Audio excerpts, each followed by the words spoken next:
Sí, buenos días. Muy buenos días. ¿Por qué se ve borroso? Eh, bueno, vamos a empezar. Seguimos con nuestro ciclo de Ingeniería del Alma. Eh, no sé cómo arreglar la cámara para que no sea borroso, pero bueno, lo importante es que se escuche bien. Eh, Seguimos en este ciclo que empezamos la semana pasada sobre eh, la idea de que no estamos solos. Eh, Buen día, Brenda, y voy saludando a los que se van conectando también. Eh, Vamos a continuar la idea de la semana pasada, pero vamos a darle un enfoque un poco diferente, solo para que entremos en el tema. Eh, Estamos hablando, hola Boefani, muy buen día. Eh, Estamos tratando un poco de entender cómo vivir con esta sensación de que no estamos solos. Y más importante todavía, tratando de descifrar qué es lo que implica el tener esa conciencia de que no estamos solos. Lo primero que vimos la semana pasada eh, fue que desde el punto de vista judío la creencia que nosotros tenemos de Dios es bastante más práctica que muchas otras corrientes de la filosofía y otras religiones también. Eh, el mensaje judío no es solamente que Dios es uno y que está por ahí en el infinito, sino que por el contrario, para nosotros Dios es uno, sí, pero Dios lo ocupa todo y está presente en el mundo.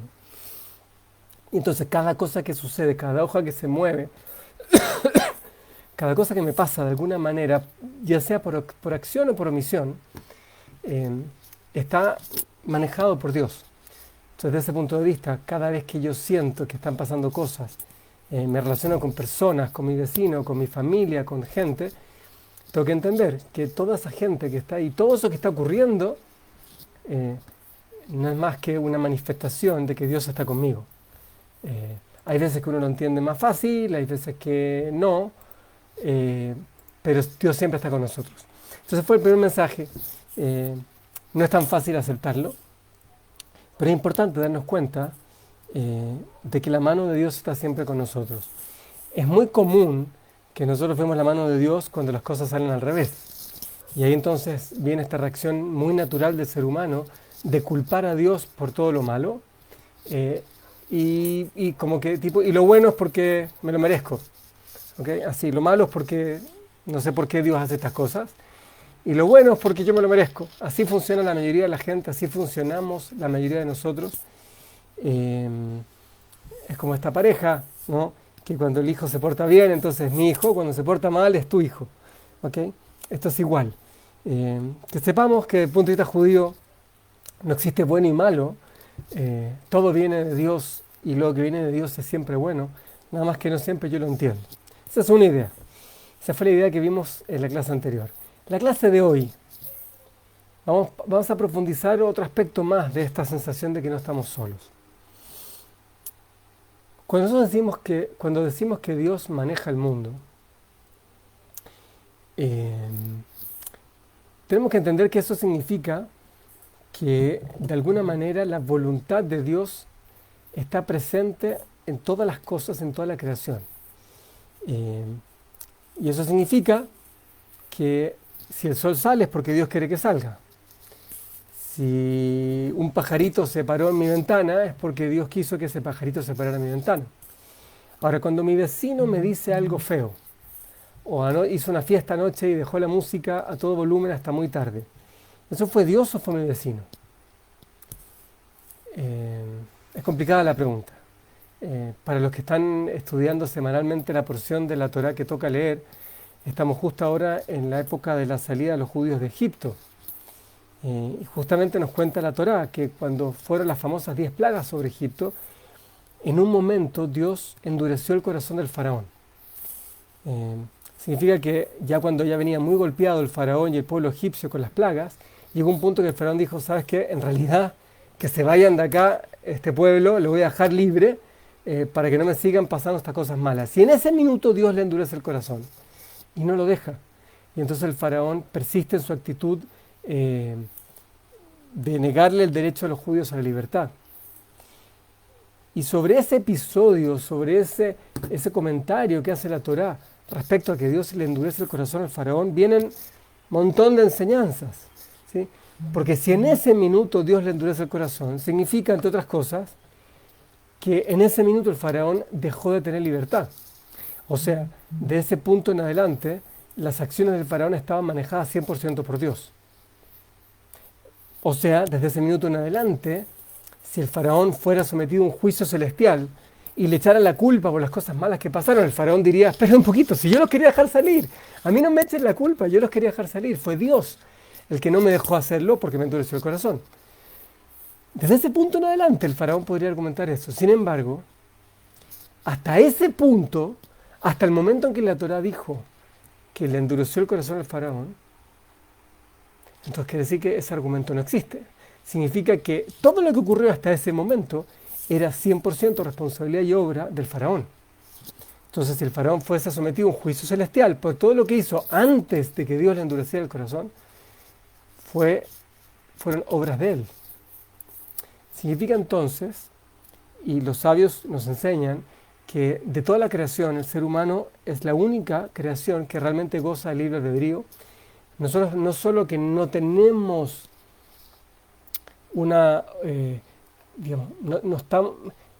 nuestro destino no está manejado directamente por Dios, nosotros tenemos la capacidad de escoger, la capacidad real de escoger, no es solo un truco que nos hace Dios, es una capacidad real de escoger, y podemos escoger cualquier cosa al extremo que yo también podría escoger negar a Dios. ¿Okay? El resto de la creación, los pajaritos y todas las cosas no tienen esa posibilidad, nosotros sí la tenemos. Eso significa entonces que cuando mi vecino hizo una fiesta anoche y dejó la música a todo volumen, fue él quien decidió eso. No necesariamente fue Dios, fue mi vecino. Si yo tuviera que enojarme con alguien, que en realidad uno no debiera enojarse con nadie, pero digamos que yo quedo molesto, ¿con quién debiera molestarme? ¿Me molesto con Dios o me molesto con mi vecino? Entonces, si nosotros creyéramos absolutamente en la libertad del ser humano, yo debería decir, Dios no tiene nada que ver en esto, es el vecino, deja tranquilo a Dios, si Dios qué tiene que ver, Dios le dio la libertad al vecino, tu vecino fue un mala onda que puso la música fuerte, enójate con el vecino, Dios no tiene nada que ver. Y esa respuesta es cierta, pero esa respuesta no es 100% cierta. Porque incluso cuando Dios nos da libertad, Dios maneja el destino de la humanidad de una manera en que sin quitarnos la libertad, hay ciertos momentos en que Dios tiene que actuar para evitar que ocurran situaciones que escapan lo que es justo que suceda. O sea, si en ese minuto yo realmente me merezco dormir bien y reposar, porque es lo que me corresponde en el juicio celestial, anoche a mí me correspondía dormir de corrido mis, 5, 6, 8, 12 horas cada uno con su verajá que tenga en la vida. Pero me correspondía dormir sin que molestara. Es lo que me merecía, lo que yo necesitaba, porque yo hoy tenía que cumplir con un objetivo divino muy grande, entonces Dios me quiere ayudar.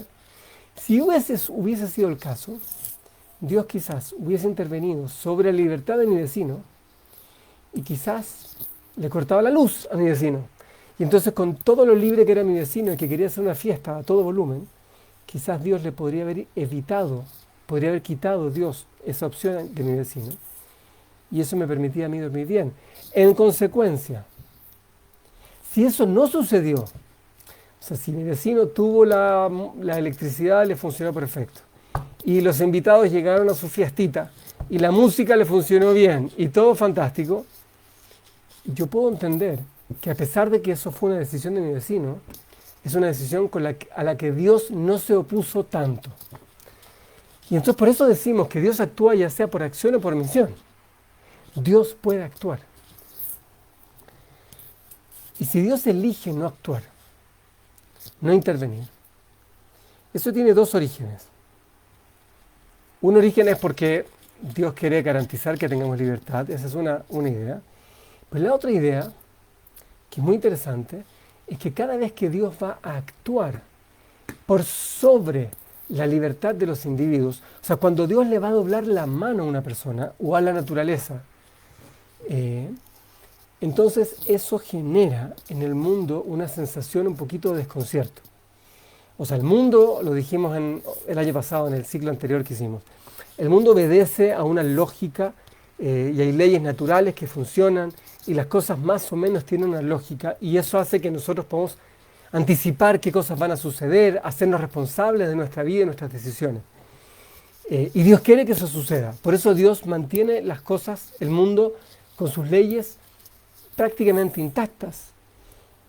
Pero cuando Dios decide intervenir y modificar sus reglas, Dios está mostrándonos que las reglas no siempre se van a cumplir. Entonces, si una persona, por ejemplo, fue muy poco prudente con su salud y se descuidaba, y toda la gente en su alrededor le decían, mira, con tu forma de vivir, la verdad es que tarde o temprano te vas a terminar enfermando, no puede ser que no te cuides, estás siendo muy irresponsable contigo, pero al tipo nunca le pasaba nada. Eso, digamos que Dios quiere cuidar a esta persona, porque a pesar de que es irresponsable y no cuida su salud, digamos que es una persona que es un tzadí, que es muy generosa, es una luz para mucha gente, etc. Y digamos que Dios lo quiere cuidar a él.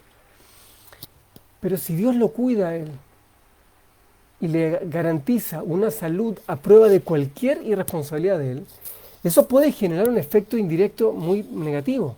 Porque la gente que está mirándolo a él, la gente que es cercana a él, que lo ve que no se cuida, no le pasa nada, alguien podría pensar, ¿sabes qué? La verdad es que yo me venía cuidando mucho y es, como decimos acá en Chile, es una lata cuidarse tanto. Mejor voy a ser como él. Si igual, mira, a él no le pasa nada. Entonces, a mí tampoco me debería pasar nada. Si la gente empieza a hacer eso, la gente va a empezar a ser, podría llegar a ser irresponsable con sus decisiones. Podría decir, como a él no le pasa nada, a mí tampoco me va a pasar. Ahora, la gente no sabe que a él no le pasa nada porque Dios lo está cuidando de forma sobrenatural. En realidad le debía haber pasado muchas cosas a esta persona, pero Dios lo cuidó en forma excepcional, en forma milagrosa. La gente que observa eso podría llegar a concluir que a ellos también les va a pasar eso. Entonces Dios sabe, Dios seguro que sabe. Digo, Dios cada vez que va a actuar, Dios considera hasta dónde se justifica o corresponde intervenir en contra de la voluntad de una persona, en contra de la naturaleza que él mismo creó. Por eso puede ser que a pesar de que a mí anoche me correspondía dormir tranquilito me correspondía dormir, y fue mi vecino el que decidió hacer la fiesta, y Dios podría haberle quitado la electricidad, y en realidad yo me merecía que Dios me cuidara mi sueño, pero quizás Dios no intervino ahí, porque si le cortaba la electricidad a mi vecino, eso podía significar que le cortaba la electricidad a otra gente también, y eso al final tenía un costo mucho mayor que lo que Dios podía garantizar.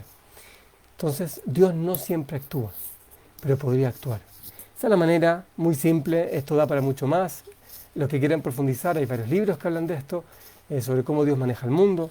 Yo nada más me quiero quedar con la idea de que Dios está presente en el mundo y Dios actúa, pero Dios no actúa quitándonos la libertad, sino que la libertad la tenemos y Dios solo va a actuar excepcionalmente cuando Dios lo estime necesario. De lo contrario, Dios solo nos va a dar señales y nos va a mostrar opciones.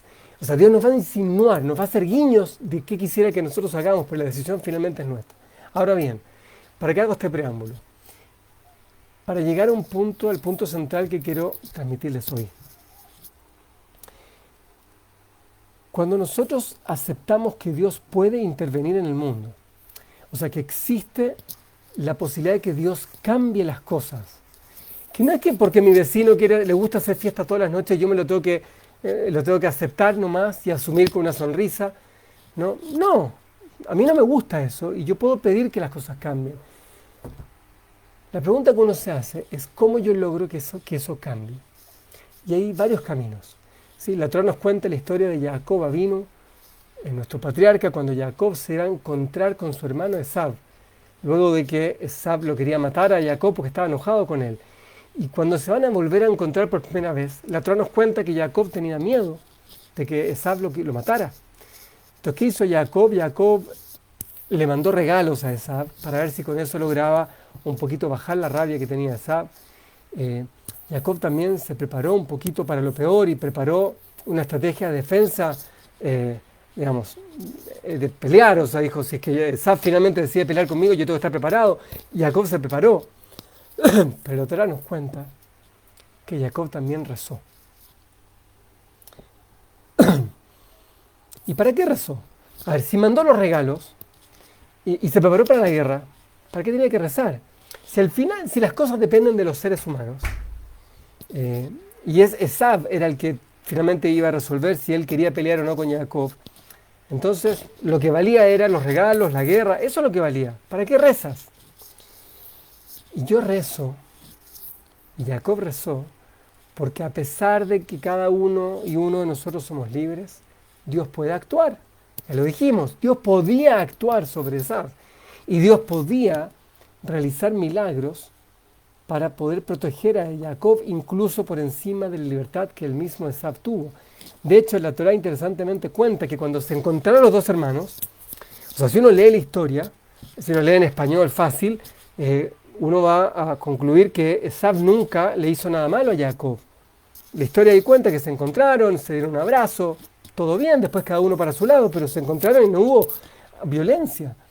Sin embargo, los comentaristas cuentan que cuando Esav abraza y besa a Jacob, cuentan los comentaristas, cuentan que en ese minuto Esav quiso morder a Jacob en el cuello y que el cuello de Jacob se endureció. Y entonces, milagrosamente, Esav no pudo matar a Jacob. Eso fue un milagro. Ahora, ese milagro, que fue muy chiquito quizás, ese milagro respondió probablemente a los rezos que hizo Jacob cuando le pidió ayuda divina. Entonces Dios puede intervenir y Dios puede actuar. Y esa es la razón por la que nosotros rezamos.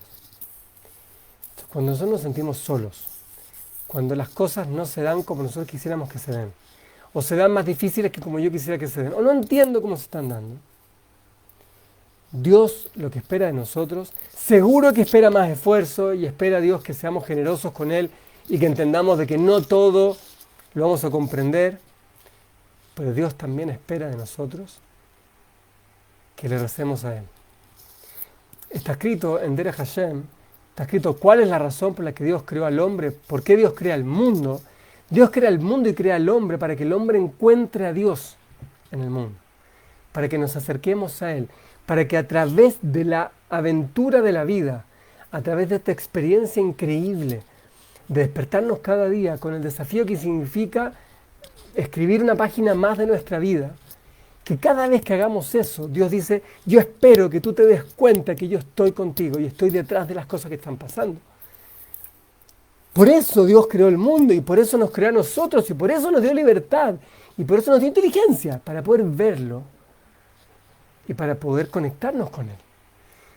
Entonces lo que más quiere Dios es que cuando Él se esconde, cuando las cosas salen difícil, Dios lo que más espera es que nos conectemos con Él y le demos las gracias cuando las cosas salieron mejor que lo que esperábamos, le pidamos ayuda cuando las cosas se ven difíciles. Eso es exactamente lo que Dios espera. Esa no es la excepción a la regla, esa es la regla. Cuando les conté el ejemplo del surfista, ¿no es cierto? Una persona que está en el mar y que disfruta con las olas. Esa persona sabe que cada vez que viene una ola, siempre viene otra después y otra, porque el mar funciona así. De hecho, un mar sin olas sería muy aburrido para un surfista. El surfista necesita de ese movimiento para poder desarrollar su actividad. El ser humano necesita de estas cosas de la vida para poder también desarrollar nuestra actividad. ¿Cuál es nuestra actividad? Nuestra actividad es crecer y conectarnos con Dios. Ese es nuestro destino. Crecer como individuos, crecer como sociedad y conectarnos con Dios. Entonces, cuando pasan estas cosas o cuando no pasan estas cosas que yo quisiera que pasen, Dios lo que está esperando es que le pidamos a Él ayuda. Entonces, esta percepción que nosotros tenemos a veces de soledad o de injusticia, esta sensación muy, muy incómoda y muy desagradable de que las cosas no están saliendo como yo quisiera.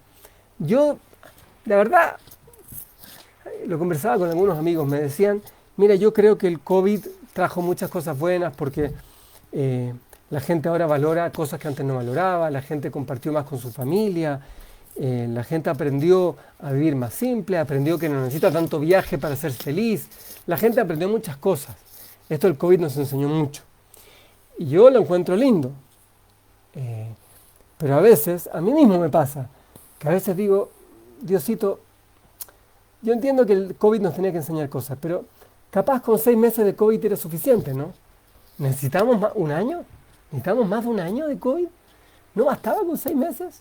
A todos nos pasa esa sensación, que incluso que seamos creyentes, incluso que aceptemos la mano de Dios como la mano perfecta, que todo lo hace medido y calculado, aún así, a veces nos queda la sensación de que nosotros quisiéramos que las cosas sean diferentes. Y esa sensación no es mala per se. A ver, la sensación de que yo quisiera que el mundo sea diferente es parte natural. Dios nos creó con esa sensación. La única pregunta es ¿qué hago a partir de eso? ¿Qué yo estoy haciendo con esa emoción? ¿No es cierto? ¿Qué hago a partir de esas ganas que tengo de cambiar las cosas? De que mi vecino no sea el que tengo, de que mis hijos se porten mejor, de que mi esposa, de que mi trabajo, de que todas esas cosas. Y ahí, lo primero que tengo que hacer obviamente es intentar poner todo de mi parte para que en forma natural las cosas se den como yo quisiera que se den. Y me tengo que cuidar, y como hizo Jacob vino, él mandó regalos, o sea, hizo estrategia, trabajó. Yo ahora con el COVID me tengo que cuidar, me tengo que proteger, tengo que ayudar, ojalá, a que la gente se vacune. Uno tiene que hacer lo que le corresponde a nivel individual y a nivel colectivo, sin duda. Pero finalmente, la herramienta más poderosa que nosotros tenemos es nuestra tefilá, es el rezo. Es ese rezo que tiene que nacer de la claridad absoluta, no de que Dios existe, obvio que sí, porque si una persona que no acepta a Dios, ¿a quién le está rezando? Pero no basta con aceptar a Dios para que mis rezos tengan sentido.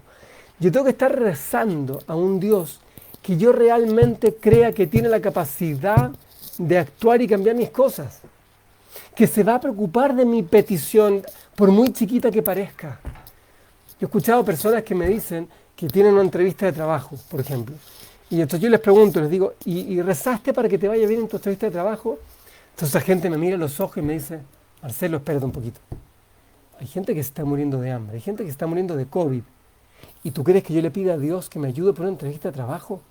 ¿No te parece que es desproporcionado? Hay tantas cosas más graves en el mundo como para que Dios se ocupe, que le voy a estar pidiendo que me ayude en mi entrevista de trabajo o me ayude a poder irme de paseo con mis hijos. La respuesta es sí, sí le puedes pedir a Dios esas cosas. Y no solo que le puedes pedir a Dios, sino que tú debes pedirle a Dios esas cosas. Está escrito que todo el tiempo en que nosotros tuvimos el templo en Jerusalén y teníamos los korbanot y teníamos profecía en el mundo, era bastante simple que el hombre se conectara con Dios. Era natural y las cosas se daban y la gente se conectaba con Dios.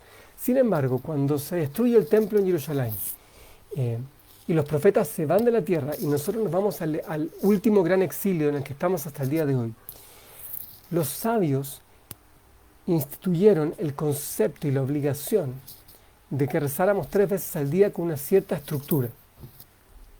Hay una estructura para rezar. Y tenemos la mitzvah, el precepto de rezar 3 veces al día. Y el Talmud en Berajot discute y dice, la mitzvah de rezar, ¿es una mitzvah de la Torá? O sea, ¿la Torá dice que hay que rezar? ¿O fue un tema que los jajamim, los rabinos, lo decretaron posteriormente?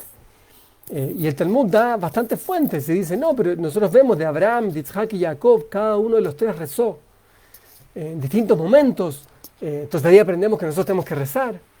Y el Talmud dice, sí, pero quizás eran ellos, pero no necesariamente significa que nosotros hasta el día de hoy tenemos la obligación de rezar.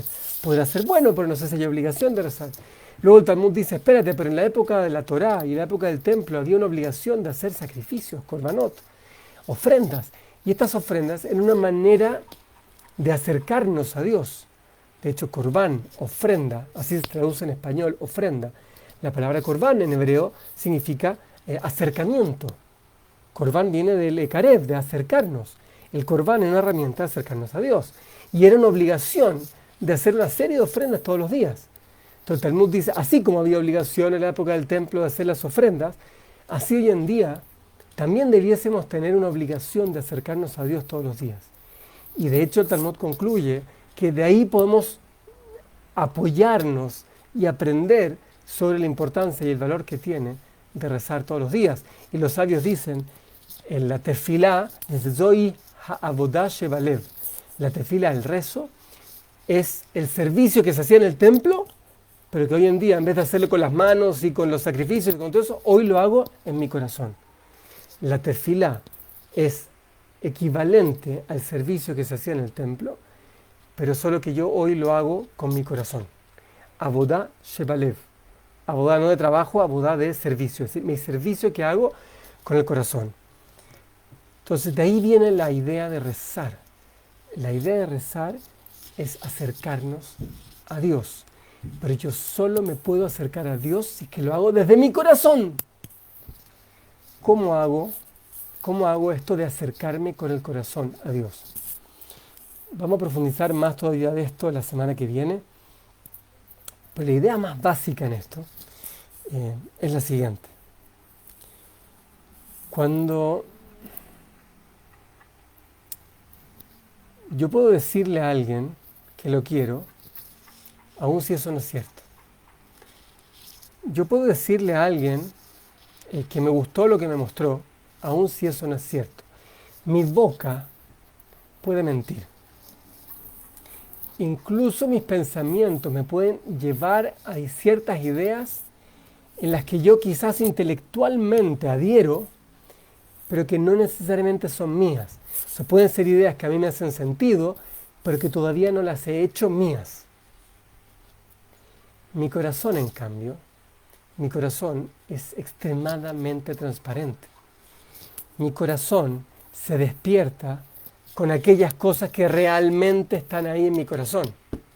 Entonces, yo puedo decir a alguien que lo amo, pero eso no es amarlo. Amarlo es de acá, ¿sí? Ojalá, y nos enseña Rav Dessler, que si yo amo a alguien, por supuesto yo debiese actuar y verbalizar ese amor, que no se quede nada más en el corazón. Pero esas palabras, esas acciones son genuinas cuando esos nacieron de mi corazón. Entonces, cuando los sabios nos enseñan que rezar es un servicio que se hace con el corazón, nos están diciendo con el corazón y no con la boca, y con el corazón y no con los pensamientos nada más. O sea, se hace con la boca y se hace con el pensamiento, pero la tefilá, el rezo, tiene que nacer realmente desde nuestro corazón. Y para que nazca de nuestro corazón, nuestro rezo tiene que responder a cosas que realmente estén en nuestro corazón. Hay un salmo que dice, Mi ma'amakim kerati Hashem. Desde las profundidades yo te voy a llamar a Hashem. Dicen, cuando una persona está sumido en un problema, está abajo, muy abajo, porque hay algo que lo tiene angustiado, desde ahí llama a Hashem. Nos enseña este salmo que hay una forma muy natural de llamar a Hashem, que es cuando yo estoy realmente sumido en un problema que no me deja dormir. Esos problemas que realmente me tienen angustiado, lo aleinu que no sepamos nunca, pero cuando hay un problema de salud severo, o una persona que no puede tener hijos, o una persona que no se puede casar, o un padre que no puede casar a sus hijos, cuando tenemos problemas así, de esos problemas que no hay un instante del día en que los apartemos de nuestra mente y de nuestro corazón, esos problemas naturalmente están tan metidos en nuestro corazón que es muy fácil rezar por ellos. Es muy natural rezar por ellos. Esos son los primeros mensajes que nosotros debiésemos usar para despertar nuestra tefilot y no sentirnos solos. Y en esos momentos, increíblemente, es natural no sentirnos solos, ¿sí? Una vez alguien me dijo que no cree en los herejes, ¿sí? Entonces le dije, ¿por qué no crees en los herejes? Hay gente que no cree en Dios. Me dijo, no, ponlo a este tipo, ponlo, ¿sí? A 200 kilómetros por hora en un camino que no tiene para dónde moverse y viene un auto en contra, ponlo ahí y sácale una radiografía a sus pensamientos 2 segundos antes del impacto. ¿En qué está pensando? Mucha de esa gente, probablemente, aun si no son creyentes, está diciendo, Dios mío, sálvame, ¿sí? O sea, muchas veces, cuando la gente está realmente desesperada, acude a Dios. Es como que en ese minuto, cuando no hay más opción, nos damos cuenta que No hay más que Avinu Shebashamay, no hay más que nuestro Padre en el cielo. La pregunta es, si acaso hace falta que Dios nos ponga en esas situaciones límites para que lo veamos a Él, o existen otras maneras de llegar a encontrar a Dios sin tener que pasar por tanto dolor y tanto sufrimiento. ¿Es realmente necesario que Dios me ponga a mí en esa situación límite para que yo reconozca su existencia y su presencia y trate de pedir una conexión con Él? ¿O hay otras maneras de lograrlo? Sin duda que existen otras formas. Porque si no, la verdad que sería muy triste nuestra vida. Si la única manera de hacerte tefilá, de conectarnos con Él, de encontrarlo a Él, de descubrirlo a Él, fuese en estas situaciones límites, el mundo debería estar sumido en un caos mucho mayor que el que ya está. O sea, no hay duda que hoy ya hay muchísimos problemas y muchas cosas difíciles en el mundo. Pero no todo el mundo y no todo el tiempo está en estas situaciones límites. Y si no estamos en estas situaciones límites todo el tiempo, es porque Dios nos está dando la chance de conectarnos aún sin tener la pistola encima de la cabeza. ¿Queremos realmente llegar a ese límite? Si no queremos llegar a ese límite, tenemos que aprender a descubrirlo a Él, a verlo a Él, a reconocer a Él, a sentir su presencia, aún si no estoy en esa situación límite. ¿Y saben qué es lo más lindo de todo? Que si yo logro hacerlo, yo voy a poder disfrutar mucho más de las cosas. Porque cuando pasan cosas buenas, yo disfruto.